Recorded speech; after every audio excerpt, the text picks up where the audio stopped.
पहले वक्फ बिल पर समर्थन और बहिष्कार के बाद में क्या पलटी मार सकते हैं नीतीश कुमार और चंद्रबाबू नायडू, क्योंकि ये लगातार देखा जा रहा है कि इस्तीफों की झड़ी जेडीयू के अंदर लग गई है और दूसरा नंबर अब चिराग पासवान की पार्टी का है और तीसरा नंबर यहाँ पर चंद्रबाबू नायडू का है।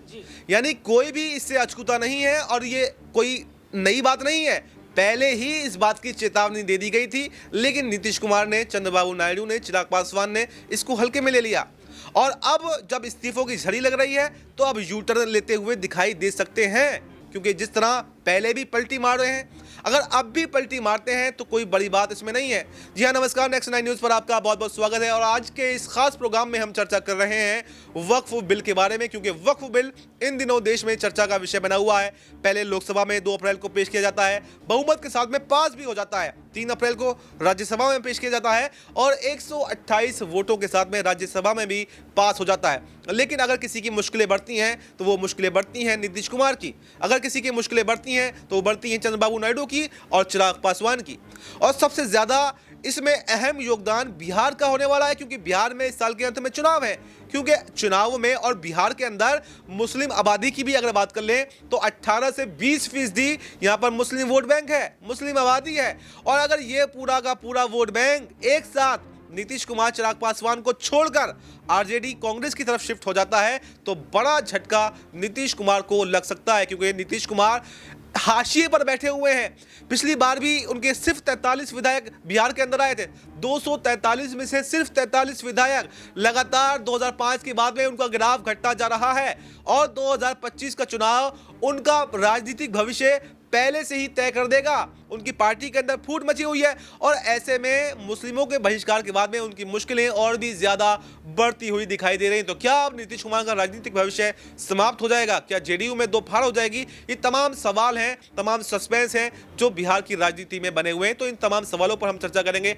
एक एक करके सवाल पूछेंगे। मेरे साथ मेरे सहयोगी राहुल जी मौजूद हैं। राहुल जी, पहले तो आपका इस प्रोग्राम में बहुत बहुत स्वागत है। मेरा पहला ही सवाल आपसे रहेगा कि जो बिहार के अंदर घमासान देखने को मिल रहा है वक्फ के मुद्दे पर, पहले तो यहाँ पर नीतीश कुमार ने वोट कर दिया और उसके बाद में जब इस्तीफों की झड़ी लग रही है तो नीतीश कुमार बड़े परेशान नजर आ रहे हैं, बड़े बेचैन नजर आ रहे हैं। तो सवाल अब यही है जो वो पहले भी करते आए हैं, क्या अब नीतीश कुमार यू टर्न लेने वाले हैं? क्या नीतीश कुमार अपने उस वक्फ के मुद्दे को समर्थन करके अपने ही जाल में फंस गए हैं? क्या नीतीश कुमार के पास में कोई रास्ता नहीं बचा था? और अगर अब उनके पास में कौन सा ऐसा रास्ता है जो वो अपनी इस गलती को सुधार सकते हैं? देखिए अब्बास भाई, सबसे बड़ी बात है कि जो वक्फ बिल है इसको लेकर बहुत समय से चर्चा चल रही थी, हंगामा देखने को मिल रहा था। अगर बिल आ जाएगा तो ऐसा होगा वैसा होगा, लोकसभा में पारित हो गया, राज्यसभा में पास हो गया। अब ऐसे में इस बिल को नया नाम देने की चर्चा चल रही है और ये कहा जा रहा था कि नायडू नीतीश छोड़ देंगे एनडीए का साथ, लेकिन ऐसा नहीं होता नजर आया। वे समर्थन में जो है वोटिंग करते नजर आए। और देखिए सबसे बड़ी बात है कि समर्थन में वोटिंग तो कर दी, लेकिन इसका नुकसान कहीं ना कहीं नीतीश और नायडू को अब दिखता नजर आ रहा है, क्योंकि मुसलमान वोट बैंक जो है वह नीतीश और नायडू के हाथ से जा रहा है, फिसल रहा है। और मुसलमानों ने देखिए जिस तरीके से बिहार के अंदर अगर देखा जाए तो नीतीश की इफ्तार पार्टी से दूरी बनाई, उसके बाद हम देखते हैं कि चंद्रबाबू नायडू से वे दूरी बनाते नजर आए, तो कहीं समर्थन करके फंस तो नहीं गए हैं। और यहाँ पर एक चीज ये भी देखी जा रही है, जिस तरीके से जो मुस्लिम समुदाय के, देखिए मैं अगर एक बात करूं तो बहुत बड़ी खबर है कि 4 बड़े मुस्लिम चेहरे जिन्होंने जेडीयू का साथ छोड़ा आरजेडी की तरफ चले गए। तो ऐसे में ये देखा जा रहा है कि पूरी तस्वीर जो है वो कहीं ना कहीं पलटती नजर आ रही है। और जिस तरीके से जो मुसलमान वोट बैंक वो बहुत बड़ा वोट बैंक माना जाता है, जो एम फैक्टर कहा जाता है, तो ये एम फैक्टर ये बहुत ज़्यादा अगर कहा जाए तो बदलाव कहीं ना कहीं 2027 के यूपी विधानसभा चुनाव में डालेगा।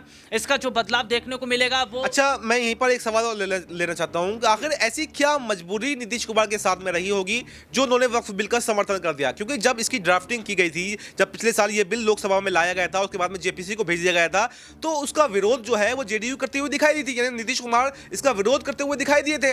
और लगातार ऑफर भी यहाँ पर आरजेडी से उनको मिल रहा है कि अगर आप आना चाहें तो हमारे साथ में आ सकते हैं। तो अगर नीतीश कुमार चाहते तो वक्फ बिल का मुद्दे पर समर्थन ना करके आरजेडी के साथ में जा सकते थे, तमाम मुस्लिम वोट बैंक जो है वो भी उनके साथ में रहता, किसी भी तरह का नुकसान उनको नहीं होता। तो आखिर ऐसी कौन सी मजबूरी नीतीश कुमार के सामने आ गई कि उनको वक्फ बिल का समर्थन करना पड़ा?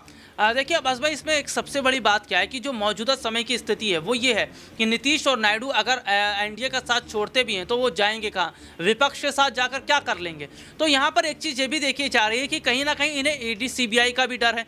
अगर इन्होंने इधर साथ, लेकिन भैया अगर ये विपक्ष के साथ में चले गए तो सरकार तो फिर गिर जाएगी, ईडी सीबीआई भी चली जाएगी, ईडी सीबीआई भी इनका पीछा नहीं करेगी और इनको फिर यहाँ पर विपक्ष से भी अच्छा ऑफर मिल सकता है। तो जाने में तो कोई बुराई नहीं है। जी देखिए, जी बिल्कुल, देखिए जाने में कोई बुराई नहीं है, लेकिन जो नीतीश और नायडू को यहाँ दिया जा रहा है, क्या विपक्ष में भी वही मिल पाएगा? क्या उसी तरीके के पैकेज मिल पाएंगे? क्योंकि बिहार को स्पेशल पैकेज, आंध्र प्रदेश को स्पेशल पैकेज दिया गया। उसके बाद भी फिर देखा जाता है कि जब प्रधानमंत्री नरेंद्र मोदी बिहार जाते हैं तो वो एक बड़ी सौगात दे के आते हैं, अमित शाह जब जाते हैं तो वो एक बड़ी सौगात देकर आते हैं।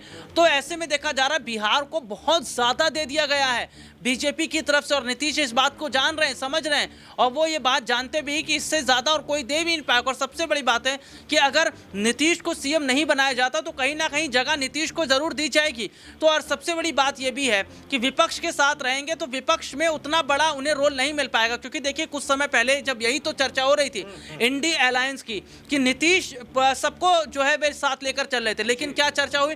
प्रधानमंत्री बनने की, पीएम कौन बनेगा? अखिलेश कह रहे मैं भी बनूंगा, नीतीश कह रहे मैं बनूंगा, मायावती कह रही मैं बनूंगी, राहुल कह रहे मैं बनूंगा, मायावती कह रही मैं बनूंगी। तो सब तो प्रधानमंत्री बन रहे भैया, कोई एक तो सेट नहीं हो पा रहा। बीजेपी में क्या है, जो फैसले लिए जाते हैं वे एक ही फैसला लिया जाता है और सबको मानना पड़ता है। तो यही बीजेपी की पॉलिसी, इनकी स्ट्रेटेजी है। उनका जो पूरा अगर गणित कहा जाए तो ये बहुत बड़ा गणित है, क्योंकि 29 का विजन ऐसे थोड़ी मोदी जी सेट करके आए हैं मोहन भागवत के साथ मुलाकात करके। तो ऐसे में देखा जा रहा है कि नीतीश और नायडू ने एनडीए के जो समर्थन में वोटिंग की है, इसका नुकसान क्या इन्हें आने वाले समय में होगा ये तो वोटिंग में जरूर देखने को मिलेगा।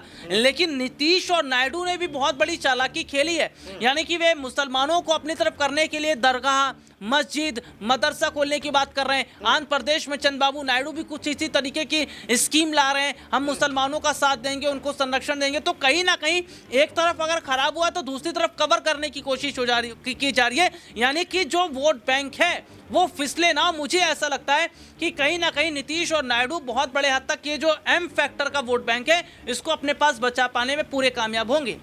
तो देखिए हमारे सहयोगी ने आपको विस्तार से बताया कि क्या जो यहाँ पर गलती करके जो फंस गए हैं नीतीश कुमार, चंद्रबाबू नायडू, क्या इसको कवर अप करने में कामयाब होंगे या नहीं होंगे। क्योंकि जिस तरह से उन्होंने वक्फ मुद्दे पर मुसलमानों का विरोध एक तरीके से किया, क्योंकि और उसके बाद में देखा जा रहा है कि इस्तीफों की झड़ी जेडीयू के अंदर लग गई है और चंद्रबाबू नायडू की भी मुश्किलें बढ़ती हुई नजर आ रही हैं। लेकिन पहले भी लगातार यहाँ पर चंद्रबाबू नायडू हो, चिराग पासवान हो, नीतीश कुमार हो, हमेशा से ही मुस्लिम वोट बैंक लेते रहे हैं। और क्या इसके एवज में कोई बड़ा तोहफा यहाँ पर मुसलमानों को देंगे, या फिर अगर घिरते हैं, फंसते हैं तो क्या इनका नीतीश कुमार का खास तौर से क्या राजनीतिक भविष्य भी समाप्त हो जाएगा? ये एक सबसे बड़ा सवाल बिहार के अंदर बना हुआ है। या फिर इसको कवर अप करने में वो कामयाब होते हैं तो कौन से ऐसे मुद्दे हैं, कौन से ऐसे फैसले हैं जो वो मुसलमानों को देंगे, ये भी एक सवाल है। इस पूरे मुद्दे पर आपकी क्या राय है, कमेंट करके आप अपनी राय जरूर दें। और बाकी देश दुनिया से जुड़ी तमाम बड़ी जानकारी के लिए देखते रहें नेक्स्ट 9 न्यूज़।